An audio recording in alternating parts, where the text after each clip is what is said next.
Isang magandang Sabado po ng umaga sa ating lahat. Ako po ay nagpapasalamat sa ating Panginoon at nagising po tayong muli sa isang umagang puno ng pag-asa. At dalangin ko na sa umagang ito ay tayong lahat ay nasa malusog na pangangatawan at pag-iisip. Welcome po sa 1143DZMR para po sa ating programang Usapang Pangkalusugan. At muli ako po si Dr. Jennifer Gatioan-SY, your program host.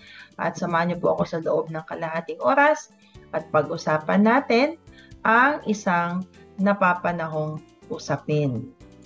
Tuwing buwan po ng Nobyembre, atin pong inaalala ang tinatawag na Traditional and Alternative Healthcare Month dito po sa ating bansa.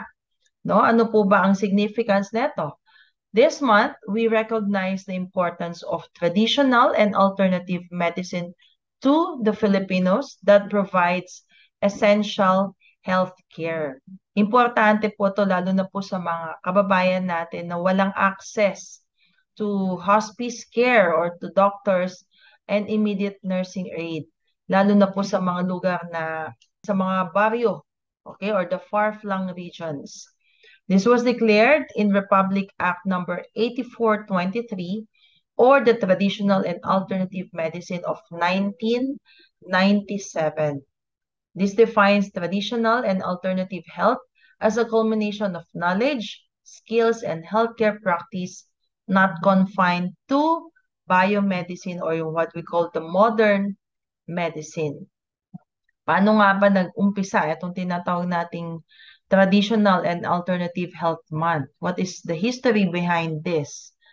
Before traditional and alternative healthcare became a legitimate industry in our country, its cultural origins root back in folk medicine and Western medicine system pag pinagsama.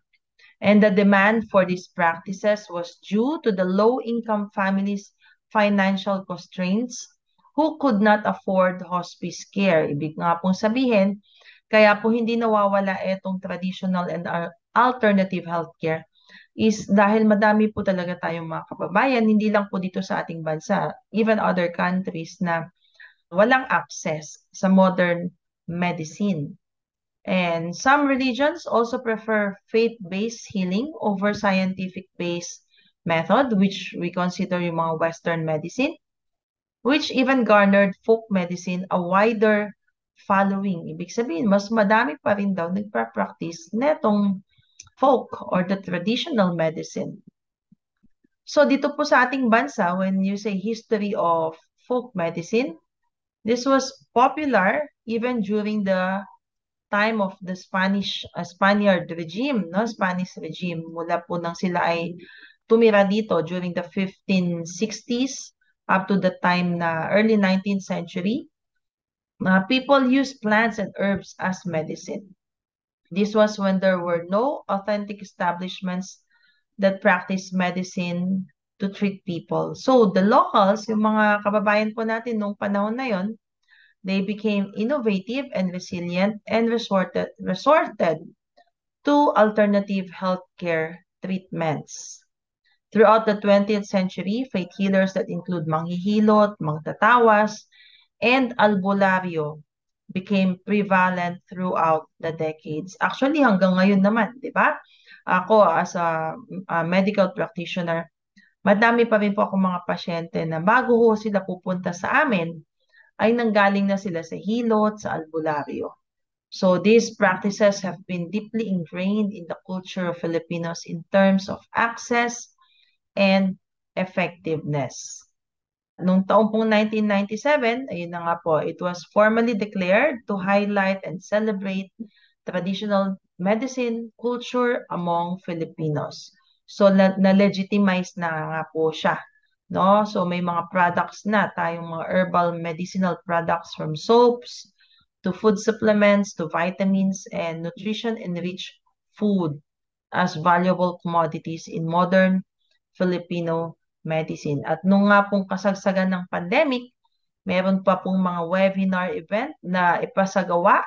This was hosted by the Philippine Department of Health, which mga webinar on the relevance of traditional and complementary medicine on the COVID-19 pandemic.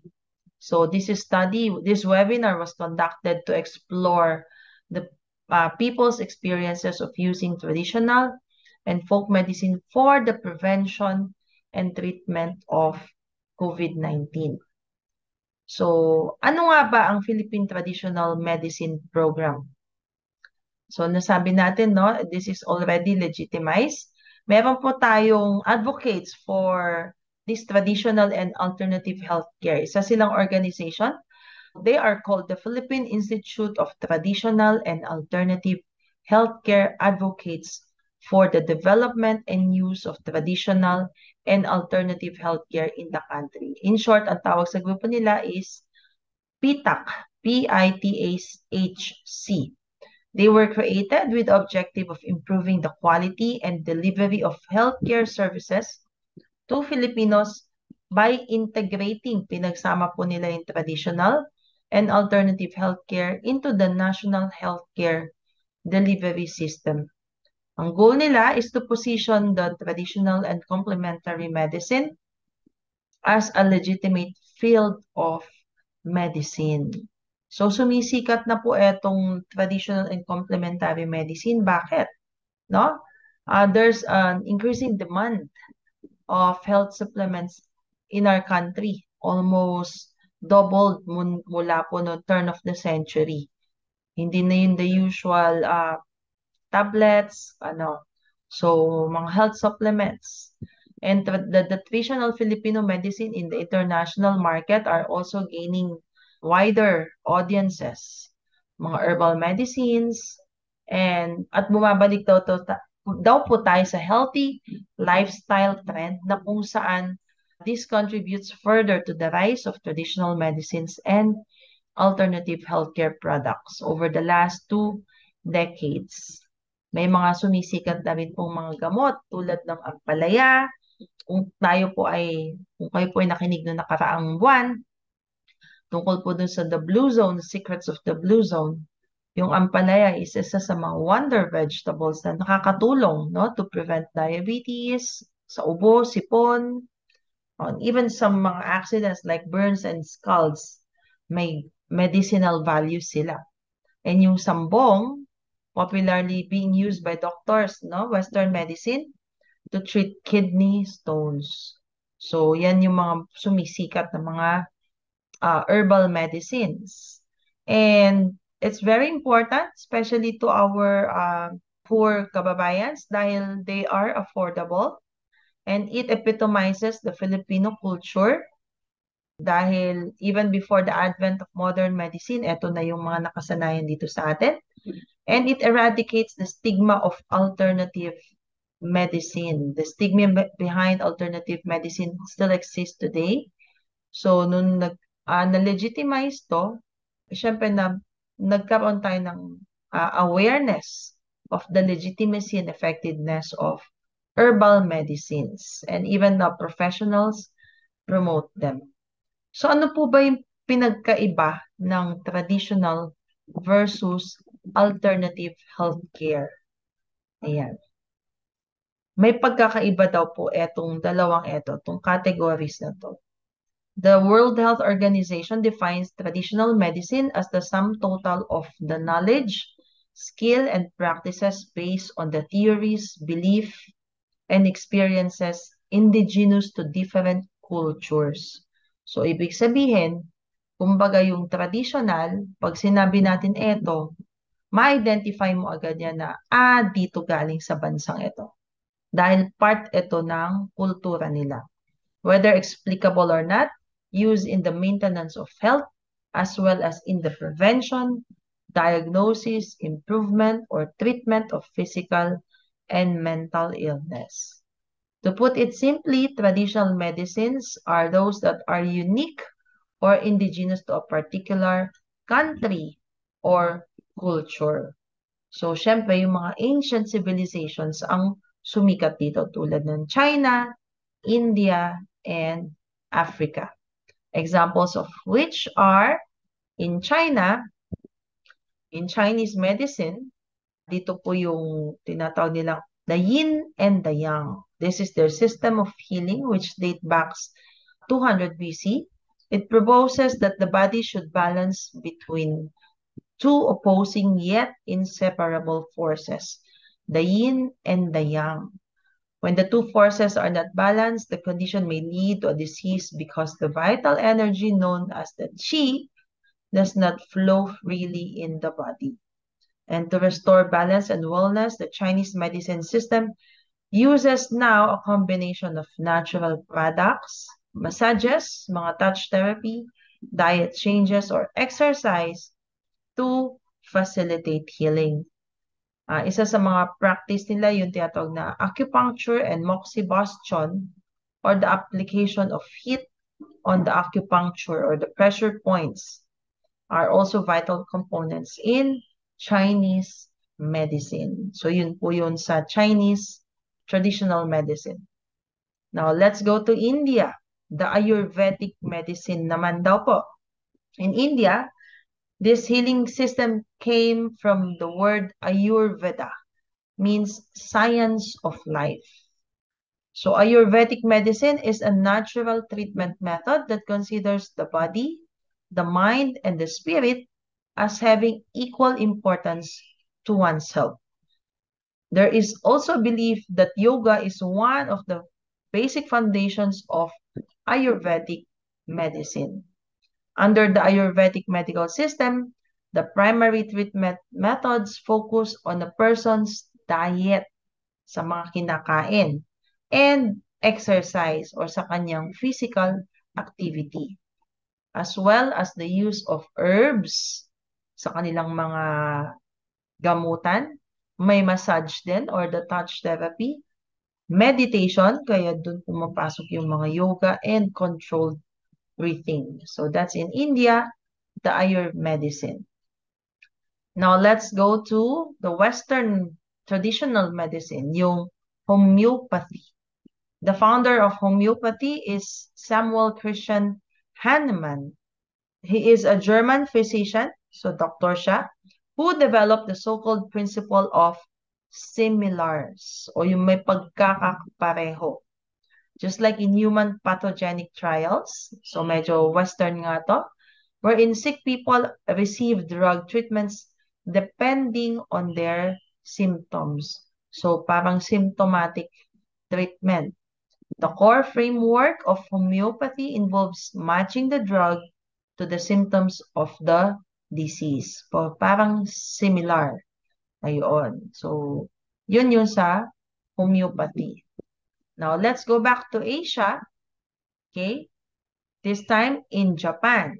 Japan practices this traditional medicine called Kampo, or the Japanese Kampo medicine, which is the Japanese traditional herbal medicine. It is similar to the Chinese traditional medicine, with the Japanese symbol kan, which means China, and po means medicine. Dahil ang ancestry po ng Japan is also China. As such, Kampo medicine involves the preparation of herbal medicines like licorice and ginseng to treat a wide range of health condition. Isa po itong special na root ng mga halaman, from allergies to high cholesterol levels and chronic hepatitis. Kampo medicine also emphasizes identifying patterns of whole body symptoms rather than thinking of diseases in terms of specific organs. So parang systematic siya, the whole system. And let's go back again to Europe. So tatlong Asia, dalawang Europe. Sa Europe again, meron silang tinatawag na naturopathy, which translates to nature disease, that originated from Europe, focusing on disease treatment and health restoration. This healing system also considers disease as a way for the body to show that its natural healing processes are changing. May pagbabago. Aside from Europe, naturopathic medicine is also common in Australia, Canada, New Zealand, and the United States. Methods of treatment center on modifying the diet, using nutritional supplements, herbal medicine, Chinese medicine, acupuncture, and hydropathy. So yun po yung examples of traditional. Now, what is this time yung tinatawag nating alternative medicine? Alternative medicine refers to medical treatments that are neither part of a country's traditions, so ibig sabihin hindi siya exclusive sa bansang yon, nor its primary healthcare system. Others refer to alternative medicine as an integrative or complementary add-on system, since some countries use both the traditional and alternative medicine interchangeably. Example of which are acupuncture, no? Na alam natin ay madalas commonly related to Chinese practice of traditional medicine. This is the technique of using needles on specific body points. The acupuncturist sticks thin, sterile needles, sterile, malinis, into the skin to stimulate the body's natural ability to heal itself. Parang nanggigising.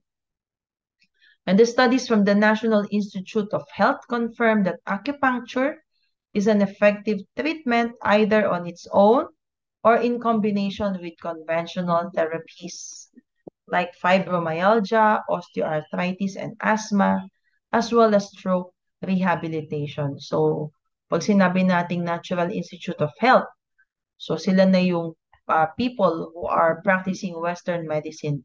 They already integrate it to the practice of Western medicine. Another one is chiropractic medicine. This is another form of alternative healthcare practice.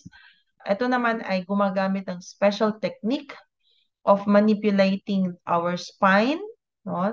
Yung ating backbone, to improve health without resorting na hindi tayo nagte-take ng mga oral medications or even surgical interventions. This is due to the belief that given the proper support or alignment of body parts, the human body can heal itself naturally. So parang ina-align ang ating likuran, no? Yung spine and our nervous system. The term chiropractic came from the Greek words means keir, means hands, and praxis means practice. So may kamay. Kaninong kamay? Siyempre yung espesyalista na gumagawa netong chiropractic medicine. Ang tawag sa kanila ay chiropractors. They use their hands and elbows to realign the spine for pain reduction and improve the body function. Chiropractic medicine helps treat lower back pain, neck pain, and dizziness, among other related ailments. Siguro lalo na sa panahon ngayon na ang mga tao ay madalas nakaupo, nakaharap sa cellphone, sumasakit ang mga batok. Another form of alternative medicine is herbal medicine, which refers to the practice of using plant-based products to treat diseases and maintain overall health. Unlike prescription or over-the-counter drugs that may contain purified ingredients from plants, herbal medicines contain the entire plants or the plant parts. So, hindi siya dumaan sa laboratory. Or minsan, dumaan din, pero kumbaga dinurog lang, dinikdik at inilagay na sa capsule or tea bags. Some studies have shown the efficacy of certain herbs as treatment for allergies, chronic fatigue, and even premenstrual syndrome sa mga kababaihan. However, since herbal supplements fall under the category of foods instead of drugs, they may not be subject to testing. So, hindi sila dumadaan sa mga federal, yung mga FDA testing. Okay? So, manufacturing and labeling regulations. So, food supplements siya. Doon siya pumapasok. So, as of today, at least 10 medicinal plants are endorsed by the Department of Health of the Philippines as effective antidotes to cure illnesses or improve health. So, number 1 is the Acapulco. Number 2, Ampalaya. Number 3, Bawang. 4, bayabas. Number 5, lagundi. Number 6, niyog-niyogan. Number 7, sambong. Number 8, tsaang gubat. Number 9, ulasimang bato. And number 10, hierba buena. Ito yung 10 herbal plants na ine-endorse ng Department of Health itself. Okay, yung Acapulco is para daw sa mga buni, hadhad, or mga fungal infections. So, dun mo siguro ipapahid. Ampalaya, nasabi natin kanina, diabetes, and even the Japanese people, it's part of their diet. Siguro dapat umpisahan na natin sa mga anak natin ngayon, no? Yan ang unang ituro, yung pagkain ng ampalaya. Mapait man yan, pero these are the bitter herbs that we should eat for our good health. Bawang or garlic reduces cholesterol in the blood. As a result, syempre bababa ang ating blood pressure. The bayabas, isa po itong antiseptic to disinfect wounds. Sumisikat to usually pag summer sa tuli. Okay? So, it can also be used as mouthwash to treat tooth decay and gum infection. So, yan yung bayabas. Lagundi, eto may mga syrups and capsules na to. Ngayon, panahon ng ubo, hika, maganda yan. Nyug-nyugan, ito po ay, this is a natural therapy para sa mga intestinal parasitism, mga bulati. Sambong, sa mga kidney problems, kidney stones. Tiyang gubat, sa ating gastrointestinal system, no? Sa mga may kabag or siguro yung mga nagko-constipate, maganda ito. It is also high in fluoride content, so maganda siya sa ating oral hygiene. Ulasimang bato, this is good for arthritis and gout. And then lastly is hierba buena. Maganda daw siyang pain reliever. So yan yung top 10 medicinal plants. So, and the last is energy therapy sa alternative medicine. Describe the focus on manipulating energy fields within the body. And this type of healthcare taps into the external energy source like electromagnetics and human hands to deliver healing to the body. Ito medyo questionable. However, magnetic field therapies are not advisable for pregnant women and patients with cardiac device implants. Ito yung may mga ilaw-ilaw, mga sumisikat din ngayon, energy therapies. So, as we end, should a Christian, no? Should we follow this, what we consider alternative medicine? There are many different forms of alternative medicine available today. Nasabi na natin dito, no? And the primary issues with this alternative medicine is yung ating mindset. Meron tayong parang, ay nako, hindi ako gagamit niyan. Kasi baka, imbis na makabuti, makasama pa. Especially for those who can afford the Western medicine. First, much of modern traditional medicine also has its roots in, kasi inisip natin mga non-Christian philosophies. Pero even modern medicine also has non-Christian roots. Okay? Yung sinabi natin kanina na acupuncture, na it's based on the Taoism, pero the modern medicine research has already discovered that it is really helpful sa kalusugan ng mga tao. So, ginagamit na rin siya ng Western medicine. And then, that's just the start that we take it seriously or nagko-consider na rin tayo. Okay? So, the idea that unless something was invented by a Christian, doon lang tayo sumusunod. So, wag tayo masyado nag-stereotype. Okay? Na etong sa mga bagay na to, the Bible is technically quiet when in terms of what you call quote-unquote alternative medicine. Because even Jesus, when he practiced medicine here on earth nung siya ay buhay, although we know that God really heals because Jesus is the ultimate healer, wala naman siyang dinirect na sinabi na, oh, you just go with the modern medicine. Wala naman nun, no? Although one of the author of the Gospels is a doctor, si Dr. Luke, iba naman ang practice of medicine nila nung unang panahon, tsaka ngayon. So, technically, there is no standard for determining whether a practice of medicine is alternative or a mainstream medicine. So technically, everything is alternative. It's just based on which we want to believe into.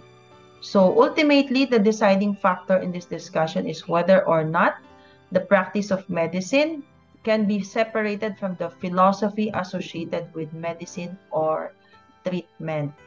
So, ang goal lang naman is makapagaling. Ang i-consider lang talaga natin, no? Is it something that uses yung nasabi nga natin kanina, no? Yung may mga questionable, like may mga mantra or your like mga chants, na yun ay medyo pag-isipan natin.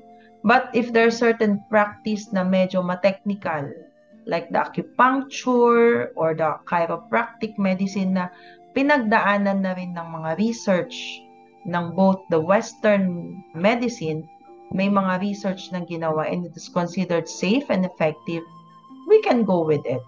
With the freedom that we have in Christ, decisions like whether or not to use alternative medicine are to be based on our own biblically informed convictions and preferences.